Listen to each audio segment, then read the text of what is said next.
But the Grinch who lived just north of Whoville did not. The Grinch hated Christmas, the whole Christmas season. Now please don't ask why. No one quite knows the reason. It could be his head wasn't screwed on just right. It could be perhaps that his shoes were too tight. But I think that the most likely reason of all may have been that his heart was 2 sizes too small. But whatever the reason, his heart or his shoes, he stood there on Christmas hating the Who's, staring down from his cave with a sour, grinchy frown at the warm lighted windows below in their town. For he knew every Who down in Whoville beneath was busy now hanging a mistletoe wreath.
And they're hanging their stockings, he snarled with a sneer. Tomorrow is Christmas, it's practically here. Then he growled with his Grinch fingers nervously drumming, I must find some way to stop Christmas from coming. For tomorrow he knew all the Who girls and boys would wake up bright and early, they'd rush for their toys. And then, oh, the noise, noise, noise, noise. That's one thing he hated. The noise, noise, noise, noise. Then the Who's, young and old, would sit down to a feast. And they'd feast, and they'd feast, and they'd feast, feast, feast, feast. They would feast on Who pudding and rare Who roast beast, which was something the Grinch couldn't stand in the least. And then least of all.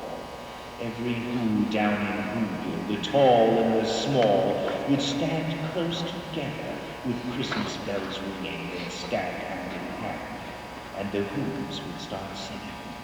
They'd sing, and they'd sing, and they'd sing, sing, sing, sing.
The more the Grinch thought of this Who Christmas thing, the more the Grinch thought, I must stop this whole thing. Why, for 53 years I've put up with it now. I must stop this Christmas from coming. But how? Well, he got an idea. An awful idea. The Grinch got a wonderful, awful idea. I know just what to do. The Grinch laughed in his throat, and he made quick Santa Claus hats and coats. And he chuckled and chuckled. What a great magic trick. With his coat and his hat, I look just like Saint Nick. All I need is a reindeer. The Grinch looked around. But since reindeer were scarce, there was none to be found. Did that stop the old Grinch? The Grinch simply said, if I can't find a reindeer, I'll make one instead. So he called his dog Max, and then he took some red thread, and he tied a big horn on the top of his head.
Then he loaded some bags and some old empty sacks on a ramshackle sleigh, and he hitched up old Max. Then the Grinch said, "Giddy up!" And the sleigh started down towards the homes where the Who's lay, a snooze in their town.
All their windows were dark, quiet snow filled the air.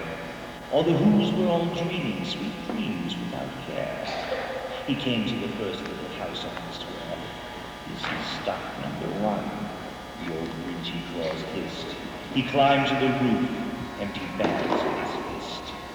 Then he slid down the chimney, a rather tight pinch. But if Santa could do it, then so could the Grinch. He got stuck only once, for a moment or two. Then he stuck his head out of the fireplace flue, where the little Who stockings all hung in a row. These stockings, he grinned, are the first things to go.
Then he slithered and slunk with a smile most unpleasant.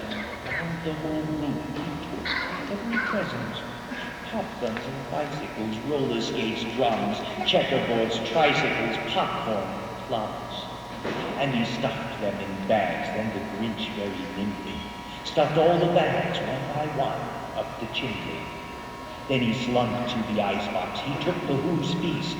He took the Who pudding. He took roast beast. He cleaned out that icebox as quick as a flash. Why, that Grinch even took that last can of Who hash. Then he stuffed all the food up the chimney with glee.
And now, grinned the Grinch, I will stuff up the tree.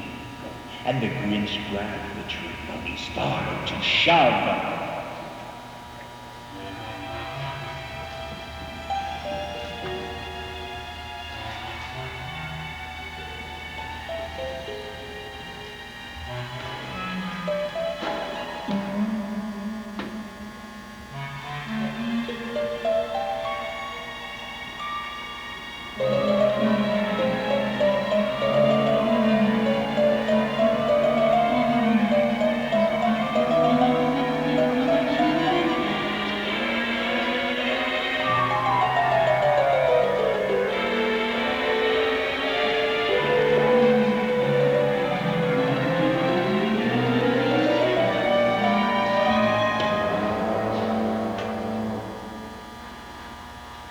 when he heard a small sound, like a coo of a dove. He turned around fast, and he saw a small who, little Cindy Lou Who, who was not more than 2. The Grinch had been caught by his little Who daughter, who got out of bed for a cup of cold water. She stared at the Grinch and said, "Why, Santa Claus, why? Why are you taking our Christmas tree? Why?" But you know that old Grinch was so smart and so slick. He thought up a lie, and he thought it up quick. "Why, my sweet little tot," the fake Santa Claus lied, "there's a light on this tree that won't light on one side. So I'm taking it home to my workshop, my dear. I'll fix it up there, and I'll bring it back here."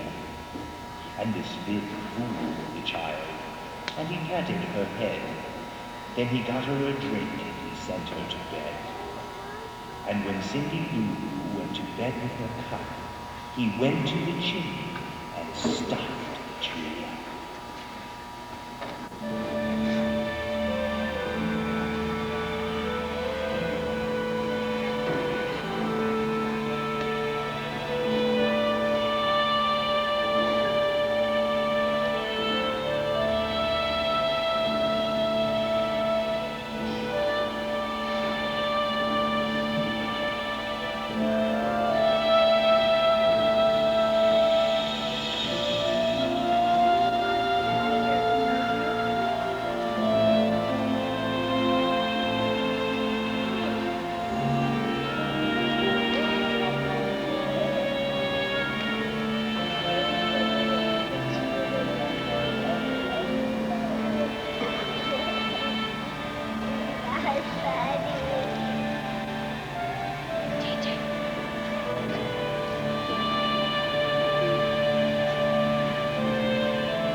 Then the last thing he took was the log for their fire.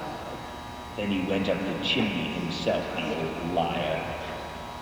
On their walls he left nothing but hooks and some wire, and one speck of food that he left in the house was a crumb that was even too small for a mouse.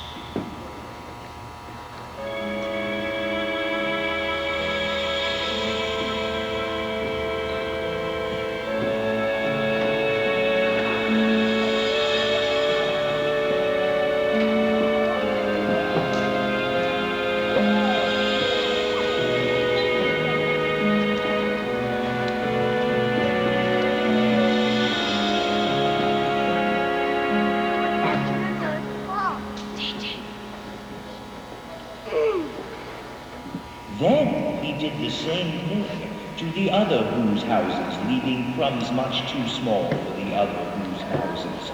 It was dawn, all the Who's still abed, all the Who's still a-snoozing when he packed up his sled. Packed it up with their presents, the ribbons, the wrappings, the tags and the tinsel, the trimmings, the trappings. 3,000 feet up the side of Mount Crumpet, he rode with his load to the tip-top, to dump it. Hoo-hoo, to the Who's, He was Grinchishly humming.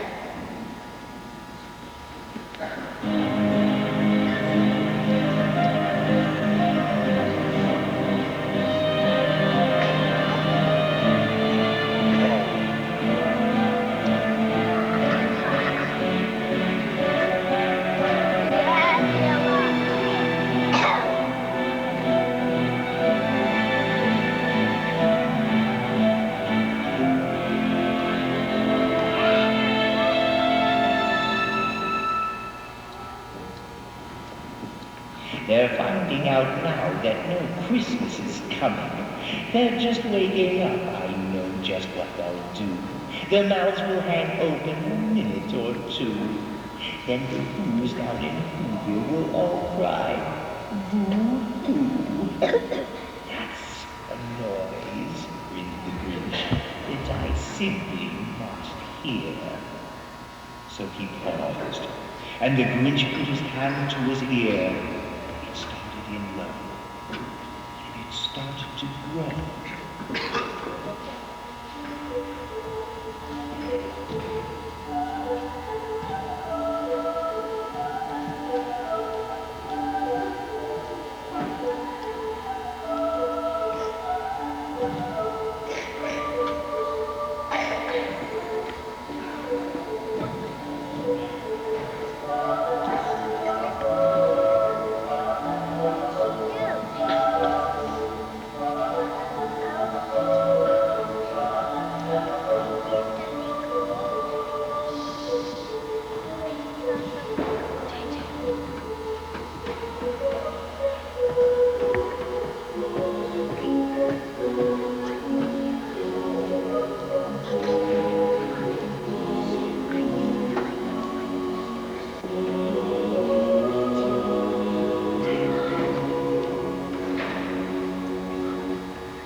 The sound wasn't sad. Why, this sounded merry. It couldn't be so, but it was merry. Very. He stared down at Whoville. The Grinch popped his eyes, and he shook. What he saw was a shocking surprise. Every Who down in Whoville, the tall and the small, was singing, without any presents at all. He hadn't stopped Christmas from coming. It came. Somehow or other, it came just the same. And the Grinch, with his Grinch feet ice cold in the snow, stood puzzling and puzzling. How could it be so? It came without ribbons, it came without tags, it came without packages, boxes, or bags. He puzzled for 3 hours till his puzzler was sore. Then the Grinch thought of something he hadn't before. Maybe Christmas, he thought, doesn't come from the store. Maybe Christmas, perhaps, is a little bit more. And what happened then? Well, in Whoville they say that the Grinch's small heart didn't feel quite so tight. He whizzed with his load through the bright morning light. He brought back the toys and the food for the feast, and he himself, the Grinch,